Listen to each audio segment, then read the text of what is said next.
Good morning. Welcome to Life in the Suburbs with Sharon. I'm Sharon Loudenbach. I'm a mom, a wife, resident in White Marsh Township. I'm also a real estate agent with Compass Real Estate. I sell residential real estate all over Eastern Montgomery County and the Philadelphia suburbs. I started this podcast because I've lived my entire life in Philly suburbs, and especially the last 10 years, helping buyers and sellers, homeowners, and businesses. I realize what amazing people and businesses we have, very hyper local. So I have taken the opportunity to expand it and want to talk to these people on my podcast. So that's where it all came from. Quick tidbit of realtor wisdom for this week. Just so you all know, with new construction, we do have a decent amount in the area, not a tremendous amount due to the fact that we don't have a lot of land in this area. This area has been well built up for a couple hundred years, so we just don't have a lot of land in Eastern Montgomery County. But when you do, as a buyer, choose to think about looking at a new construction home, I still recommend that you consult and work with your own buyer's agent, your own realtor to support you. The reality is that the salesperson that is in the new construction real estate office, yes, as a salesperson, will help you tremendously, knows all the ins and outs of the building and all the ins and outs of the product and upgrades. But they truly work for the builder. They're paid 100% and work for the builder. So if you want your own representation, and legally you have the ability to have your own representation, us real estate agents can work as your buyer agent. We still get paid by the builder, but so there's no cost for you to hire us, but you are entitled to your own representation in that transaction. So be fully aware, you really should go along with your real estate agent the very first time you have to be there. Your realtor has to be there the very first time that you go to visit a new construction property. If you have any other additional questions about that, feel free to reach out. We are going to move on. Today, we are speaking with Michael Coyle. Hello, Michael Coyle. Hello, Sharon. How are you? I'm great, thank you. Thanks. So Michael and I always do a quick backstory. Our kids went to PW together, went to Plymouth White Marsh High School together. I know they were never Yeah, like super tight, never in the same like total friend group, but Michael and I did, our kids went to school together. Michael's wife, Marguerite, and I met, I think it was almost 10 years ago when I first started in real easily. estate through some networking, something. And, fast Facebook friends, yada, yada. Then a couple years later, I realized that Michael owns and runs an appraisal company because I started seeing his name coming across some appraisals. And then I was starting to see him not that long ago. You spoke at my Compass office to the agents to open up the floor for us to ask you questions and you to share your knowledge. So that's our background. You are the owner of the Coyle Group, which is a residential and commercial real estate appraisal and consulting practice, serving all of Philadelphia Metro and New Jersey. You do live nearby in Lafayette Hill. And I wanted to bring you to our group because you're just so in the center and actually behind the scenes in the real estate world. So that's really cool. Let's get started. I got a bunch of questions ready for you. Yeah, go ahead. Cool. Just tell us a little bit about you. Tell our listeners about you, how you got into this business. One thing I did see is you're a total local boy like me. You went to Totally. LaSalle and Villanova. Yeah. So just give us a little backstory of Michael Coyle.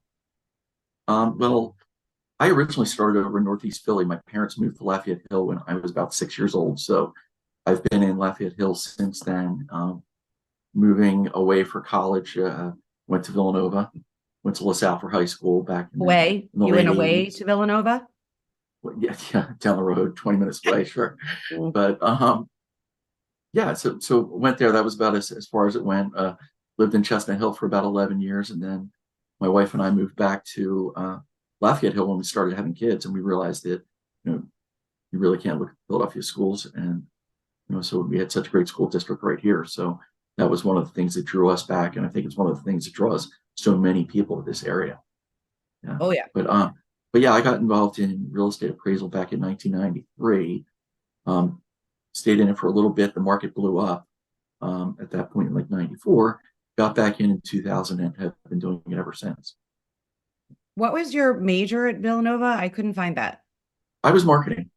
Okay, Yeah, so marketing. business. I was at the business school and got my marketing degree, and have, So how did you end up in real estate appraisal work? Was there like a well, it's funny. connection, a family, a something, a friend?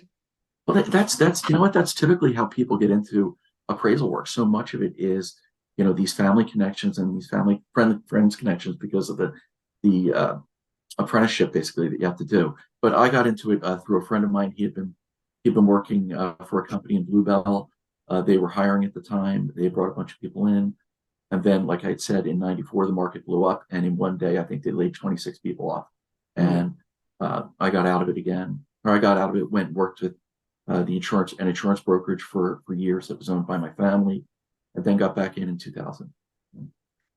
And go through for a second, or a minute or so, the work that you had to put in to become an appraiser, because Yeah, I totally forgot about it, but a friend of mine was thinking about it, or maybe somebody was looking in, my girlfriend was looking into it, and I went online and I was like, holy, oh my God. So explain it. I mean, and the biggest thing is the experiential hours that you have to acquire under training under somebody, and that's the biggest uh, obstacle for people who want to get into the industry, because to find someone who wants to train you and spend that kind of time with you, and Right. the resources that they have, it's difficult. Over the years, I've trained 7 other appraisers. Oh, Yeah, and what's funny is I still work with 6 of them. I still have relationships with them, and we talk to each other all the time. And actually, the fella who got me into appraisal work, he and I are still very close, and I'll talk to him 2 or 3 times a week, and we share work, we work on things together, and it's great. But that's the toughest obstacle is acquiring the hours, and then the educational hours that you have to acquire in no less than 2 years, pass a state exam, things like that. yeah, it was a much bigger accomplishment to go through that than I realized. Yeah. Like I couldn't believe all the hours, and let's face it, a lot of the hours of apprenticeship is, I'm thinking, unpaid or It's barely paid. we've always paid our trainees, and that's just kind of how our shop is operated. But for some appraisal trainees, it's zero pay for 2 years, Yeah. and you're kind of on your own. I've even seen situations where appraisers will have the trainee pay them for training them, which I think is a little sketchy, but hey, to each their That's own. not how it happens on the real estate side. I mean, like Yeah. on the realtor, on the sales side, um, typically in a training situation, the training agent will pay a small portion of a commission to the person that they're training that's going out with them, that's or doing the work. A small portion. But yeah, I got the feeling that there wasn't much of a pay scale there. It's tough. It really is, and I'm glad I did it back as long ago as I did it, when I didn't have the expenses or the things necessary to, housing and Children healthcare in and college and yeah. kids. That thing, college. Like, All right, let's move on. Let's not go down that rabbit hole. yes, seriously. Um, so talk to us about like the process that you have to go through. So I mean, do me a favor and stay on like the residential side, not the commercial Okay, side. yeah, yeah. Just go through the process. So I get a client under contract. I have the buyer or the seller, really doesn't matter, but the house has to appraise if the buyer is getting a loan from a bank. So go ahead, take us through what you guys have to do. Okay. Um, Typically in that situation, the appraiser is going to work for the bank, Mhm. although the ultimate payment for the appraisal may come from the buyer. The bank is the official client of the appraiser, and there's a lot of confusion there. And Everybody people, needs to hear this. yes, yeah, people Everybody get needs emotional to hear about it. this. The buyer and the seller cannot really affect anything in the appraisal process, even if you're paying for it. Go ahead. Yes, and that's really hard for someone to get their head around a lot of times. Um, but we try to explain that to them, that look, you're the bank's client, the bank is our client, and if you want to talk to us, go through the bank, and they'll communicate with us that way. But basically, what would happen? Get a fire truck going by. Um, Basically, what will happen is we'll schedule a visit to come out to the property. We'll do an inspection of the property, which will involve the appraiser measuring, photographing, doing a full walkthrough of the house. And while we're there, we're making notes of, the finishes, the quality of the finishes, the condition. Has the home been updated? Yep. Uh, and if it's been updated, what were the updates? When were they done? Are they of a quality that people are going to pay more or less for the house? We then take that information, we bring it back to our office, and then that's where we do the research in the in the area to find comparable sales. And that, for at least for the residential, the strictly single family residential portion of it, it's comparable sales, the sales comparison approach that drives the biggest. That's the strongest indicator of value Hmm. for a residential. Yeah. So Yeah. And it, not an exact science, right? no, it's nuance. It's art. No, I don't know, but it's definitely not an exact science. Mm. But that's where having an appraiser who really knows the market well and understands the little things that are going on that affect it. Um, a large thing right now in our industry is appraisal management companies handle a good portion of the residential lending work. So they're basically a middleman between the appraiser, and the lender, and they dole out the work. And Yep. oftentimes what they're doing is these appraisal management companies work on the margin between what they can get the appraiser to do it for and what the lender is going to pay. So they're often selecting appraisers that may not be as experienced. They may not Or be, local. yeah, they may not be familiar with the area. I'm sure you've run into situations Oh, yeah. where the appraiser is coming from Lancaster to appraise property in Montgomery County. I've seen them as far away as northern Jersey coming into the area. So you guys are not part of that system. Is that correct? You don't work under or do, because I know you've done an appraisal or two for me, and I think Yeah, most of mine are done through those middle guys. yeah. Well, we work mainly with smaller lenders and regional banks and some private banks. Okay. Uh, some of them maintain their own panel of appraisers. Now, back in the day when the Dodd-Frank legislation came through, it stated that there had to be a separation between the commissionable side of the lender and Yeah. the appraiser. So the Yeah. loan officers couldn't order appraisals. Back in the day, they used to call you up and say, "Hey, Mike, I need the place appraised. Go look at it." Um, so then the appraisal management companies got involved. There is no requirement that they use an appraisal management company. There just is a requirement that the lender have that separation. Okay. It's easier. It's easier for a lot of lenders to use the appraisal management companies, and also the appraisal management companies really market it as being a necessary situation when it's really not. So That's a different one of the topic. things I think that I'm certainly not standing alone on this saying something like this, sellers or, people in the business, buyers and sellers, they question things like, a main road. I think you and I had this conversation once, Yeah, actually. Um, how do you like pick out more things that Zillow? So maybe I should throw this out there. that's one of my questions. Oh, we'll say that for later. All right, let's save Yeah, that for later because yeah. that's what everybody wants to know. Okay. Um, what is one of the most memorable or funny experiences you've had while conducting an appraisal? Um, a lot of times we are told that people will not be home, Mm. and Oh, we are given the lockbox combination. yes. Um, I have walked in on people in the shower. Mm. I walked in on people naked in bed. Hopefully Um, alone, but maybe not. it's interesting what you'll walk in on, and You need to like listen when you walk into a house. Like listen well, for these things. that's it. I literally I get into the point where I go into a home and I announce myself rather loudly, and if they're not hearing me at that point, it's on them. So Yeah, then they're at risk. yes, they are. I did walk into a house once that I had listing and it was listed and I walked in during the day and walked right in. I don't even think I rang the doorbell and the husband was in a towel. Yeah, And I was like, oh shit, like, oh yeah. my God. I, for now on, knock, ring, Oh, like, totally, totally. And I remember years ago, I was at a property in Alney, and we were doing a lot of foreclosure work at the time. The property was supposed to be vacant. I get there, it's on a padlock and stuff, let myself in. And I thought it was really curious that the property was very warm when I went in, wow. and there was a coat hanging on the banister.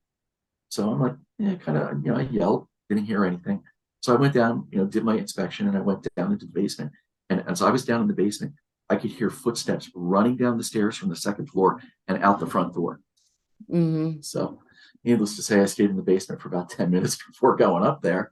Um, yeah, Oh, we are put in some unique situations, I oh, guess. totally, totally. Yeah. Yeah. Yeah. Yeah. Okay.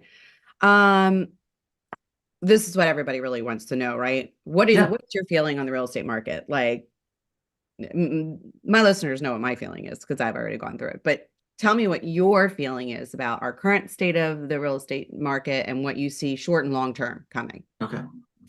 Um, right now, what's happening is I think, everyone says it's the rates, the rates, the rates. And what I see happening is that buyers have gotten their head around the rates.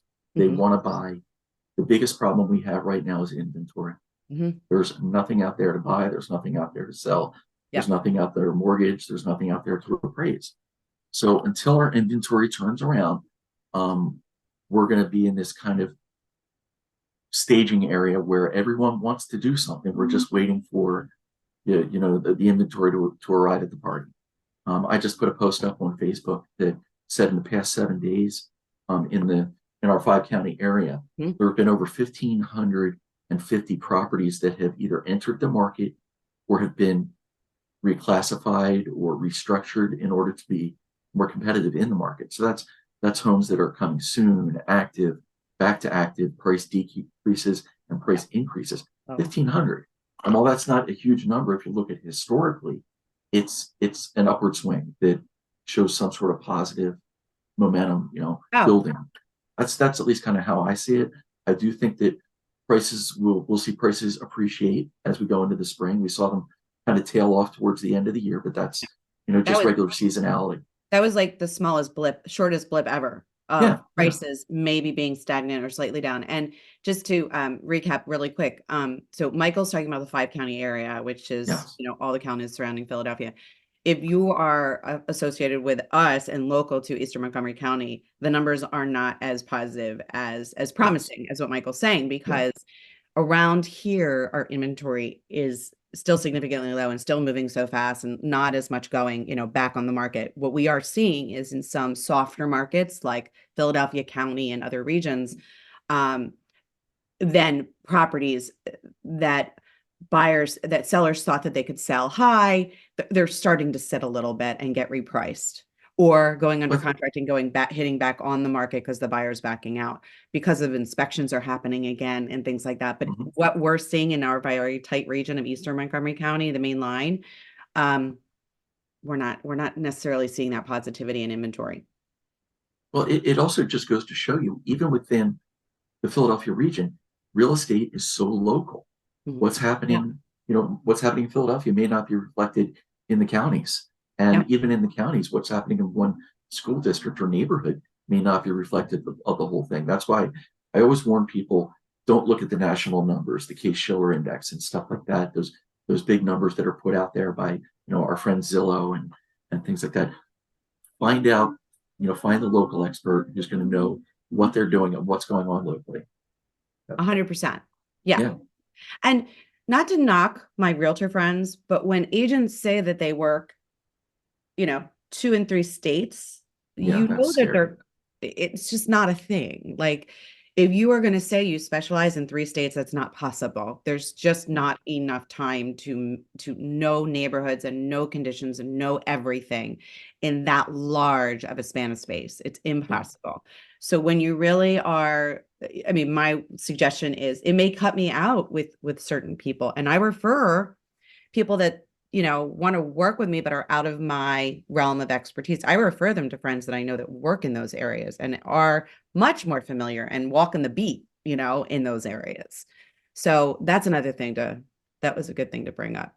Well, and it's even true with our office. While we cover New Jersey and we can get into Lehigh Valley and stuff like that, it's not where I go.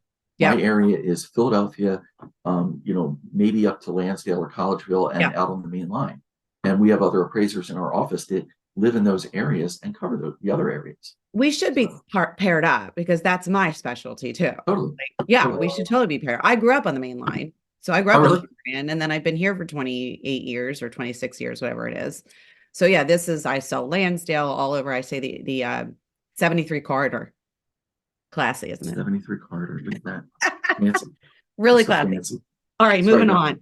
So this podcast is highlighting people and businesses in Philly suburbs. Being that you live in the community that you serve, that we're talking about, how do you keep the personal and professional lives separate?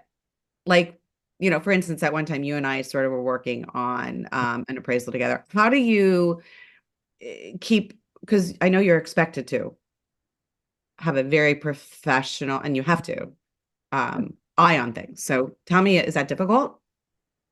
No, what I found it is if you set the expectations up front and let them know whether it's a colleague. I Mm, mean, there are a number of realtors in our area that I work with, and they kind of know that when we're working together, here's the parameters that we're going to follow, okay. and here's how it's going to go. Um, we've had situations in the past. I learned long ago that you never do appraisals for family or friend. It just never works out. So I have the ability to then, pitch it out or refer them to one of the other appraisers in our office and do it that way. And Yeah. Yeah. um, that way, at least I'm being a resource and I'm giving them a quality lead. But you, I've found that over the years, you just don't want to get involved with that because it's such an emotional thing, and everyone thinks their house is wonderful and worth something. And yeah, so I'm sure you run into the same thing. Yeah. One of the people over the years that I've been, fired by was actually my cousin. And he and I are still super close. He's like my extended brother, but it really was for a good reason. I didn't think I was going to bring this up, but he wasn't fully comfortable like disclosing, divulging all of his like financial Yeah, situations or personal totally. situations with me. Totally. And when he let me know like the situation, I said, go. Like, you need to do what's right for your home purchase. This is going to be a huge purchase. Like, you need to be comfortable in saying whatever you need to say to that person. And if I'm not that person, you need to go. Yeah. Um, Luckily, that hasn't happened with any other family member, really, or friend, but it is there. It's a thing that's there that we get involved in very much of their personal lives. Um, Yeah.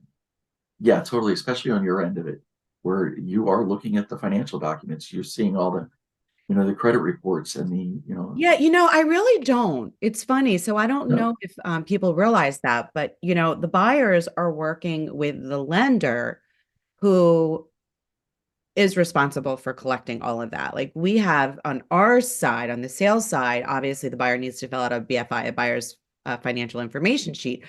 So we see what they want to share with us, but we actually don't even get, I no, don't think that mortgage is allowed to share with us the client's credit score. I yeah, think that's one of the protected things. So there are like certain things, it's really interesting because even as an agent, this is a good thing. So on the listing side, and I'm working with sellers and I'll get offers and I'm trying to, write a comparison sheet for the offers. And the seller says, well, which one do you like? And I'm like, well, I'm only looking at like the information that's provided to us. I don't have all the information and I can call the lender, but they'll only give me so much. Most of the time, yeah, what it's does all the lender privacy say too. on the phone? They're a great buyer. We're really strong. Really strong. They'll do whatever you want to do. They have no problem. They'll come to the table. I can do whatever you need. And then a week later, they're under contract and all of a sudden the red flags start going up. Exactly. They bought a car last week and Oh, oh, 2 weeks ouch, ouch. Yeah. We need to, that's another good realtor wisdom. I'll run with that yes, next week. Thank you. Thank you for hold sharing. off all major purchases until after settlement. Don't buy a couch. Don't buy a Exactly. couch or a car. Yeah, All right. So where can people contact you if they need to? Because you also do, am I correct that you'll also do appraisals for like divorce situations or whatever yeah. situations like that? That is probably where half of our business comes from. Ah, It's doing divorces, tax appeals, estate work, bankruptcy, guardianship situations like that. And yes, yeah, so we work closely with a lot of agents. They'll refer us, mm, private citizens and homeowners. They'll call us all the time, and attorneys too. We're yeah. constantly working with them. I'm working on a divorce situation right now where we're going to be going to court with it. Oh, And good. Do they have a real estate agent yet? they may need two after this. So, There you go. exactly, I the love buy-ins. divorce. Oh God, that sounds horrible, but Well, that's it. it But makes it makes our world keep turning, I'll tell you. divorce and death Divorce and and death. taxes. Thank you. I did not say Yeah, that, folks. Michael Coyle said that, I didn't but I say it. say She made that me all say the it. time. Yeah, but where can you reach us? We have a website at the Coyle Group LLC.com. Mhm. You can always give us a call at 215-836-5500. And we also have a Facebook group called Ask the Philly Appraiser, where you can go and post questions that are about appraisal values and what the process is, or what you think the market's going on. But that's a resource that we actually, it used to just be for agents, but we've kind of opened it up recently. Yeah. I think you should roll that into a podcast Oh yeah. Can because I I will come to your say that, studio? what's that? Can I come to your studio? Yeah. You want to come to my basement? Yeah. Um, that's where I really started following you and getting a lot of this knowledge and thinking that when I started this podcast, I want to interview you. Honestly, it Yeah. was like a couple of Thanks. years ago, and it really is a great page. And I think that I think you could do a lot with it because it's great. The questions, the commentary, the discussion, I love. I think it's fabulous. Thanks. Maybe you can help me with that. Yeah, let's try. Okay. Yeah. So So, as you know, the ending segment is called Time to Turn the Table. You get to ask me okay. any question, and I know one of them is going to start with a Z. Yes. So what are your thoughts on Zillow? So I'm probably going to be a little bit more positive about it than a lot of realtors that I know. I think when I either, get a call from somebody starting to talk to me about listing or whatever, and I'm starting to look at a quick valuation. You probably do the same thing. Well, Zillow is a great place to start. I start at Yeah. Zillow, Redfin, and Realtor. All three of them have estimates. And I start there. And first of all, I can prove to my clients that there's no exact science when you see all three of them are different. And sometimes Yeah, they totally. span $100,000, Yeah. right? Or more. So that's one piece that I use to help me. But it is really just a good beginning spot. And to be honest with you, we're using the exact same number information. If you can put it on a grid, Zillow and us, we're using the same information. What Zillow and the others can't do that we can do is to know the differences, to know it's on a main road, to know the Yeah. condition of it versus the house that was next door, because I can drive by. I know one has a flat backyard, the other one has a steep slope. I Yeah. know, one is right next to the driveway to a business that you don't want to be like. I know those things. Zillow and the others are never going to know those things. They No. can only look at charted items, beds, bath, square foot, central air, garage, all those simple categories. But is it a good resource? It's absolutely a great starting resource. Yeah. Yeah. And It's I, and just go I ahead. can go back to it and look at what they're comparing because it within Zillow, it'll say um, under like when they're going through the comps and it's looking at that, it'll show you the similar sold properties. Well, similar. Yeah. Well, Because but it's sometimes they're way off. well, okay. Yeah, well, when they're way off, we can't rely on it, Yeah. but obviously. And sometimes they're also off in their defense because there's not a lot of history. Totally. When you have very few home sales, it's very hard to combat. I mean, I've Yeah. had these discussions with appraisers also about what do you do? I mean, I know I learned you're supposed to appraise a house within 90 days. You're supposed to comp a Oh, house with ideally. Yeah. blah blah blah blah blah. What is the ideal appraisal? I know what it is, and you can't even do it. No. Supposed to be township, school district, within 90 days, blah, blah, blah. But sometimes you can't even do that. Yeah. So And that's a challenge. But yeah, that's no, I agree with you. Zillow is a great starting place. And just keep in mind that the A in Zillow stands for accuracy. there is Okay. none. Exactly. So, um, but what I think what's good about Zillow is yes, it's a great starting place. It's a good place to kind of get an idea. Um, I don't know if you can rely on it as heavily because they're like you said, they're going to treat it doesn't take into consideration condition, doesn't update school district, location. It'll treat a house next to a garbage dump same as it will a house next to Yeah. a golf course. The And other thing is, so in this area, so Zillow is going to look at zip code, yeah, right? So Glenside is Glenside. yeah, Glenside is in three different school yeah, districts. mhm, That being said, one of them is as good as Springfield Township, Montgomery County, and the other extreme is as rough as Cheltenham Township. yeah, So that's also something that they don't take into consideration. They just do zip code. Yeah. So yeah, that's Yeah. another And factor, which is we actually had a situation back when I think it was Cobden Road back there, where actually a portion of the road's in Cheltenham and a portion is in Springfield. And we had to do a case study on it, and there was something like a 14% swing in, median value, and just by driving down the road, seeing yeah. same homes. Yeah. Oh yeah, people ask me that question all the time. They're like, how come one side of the road is this and one side of the road is that? I'm like, well, there has to be a line somewhere. Like, Yeah. Yeah. It's there crazy. has to be a line somewhere. Yes. This community was built so tight, this region of, the Philly suburbs, it's not like a beautiful farmland in between communities. Yeah. Yeah. Another question. What are the biggest challenges for agents today? Uh, for me, well, okay, there could be two different things. Obviously, inventory is so low that my business is slow for sure.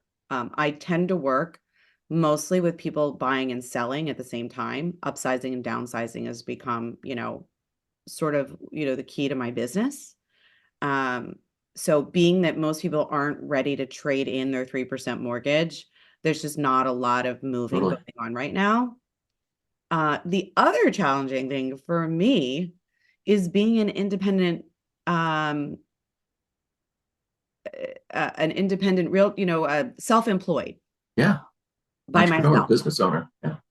And I came from being a business owner with a lot of people and a lot of friends and family, and I miss it so bad. I Yeah. miss it so bad. It can be a little lonely at times. Now, do you work with a team at all, or just is it just Well, it's really mostly me. I do have a team member, Mary Farrington, and Mary and I met 10 years ago at Keller Williams when we were both training out of the gate. And we were both like, this is our like second and fifth, third yeah? careers. And Mary joined me at Compass about just actually last week was her 4-year anniversary with Oh, us. that's awesome. So we both honestly run our businesses completely independent. Like it's not like we do the big team thing. She runs her business. I run my business. We enjoy being together, but we really run our business separately, even though she's under my team, just compass politics kind of thing. There's a great office in Chestnut Hill that I visit once in a while, but it's really a very independent business. Yeah, I may have structured it that way for myself. I don't necessarily want to answer to anybody else it makes a difference. because I did for a long time, but Yeah, yeah, that's the issue. But I'm very fortunate to have found an industry that I really do like, a second career that I'm really, really happy with.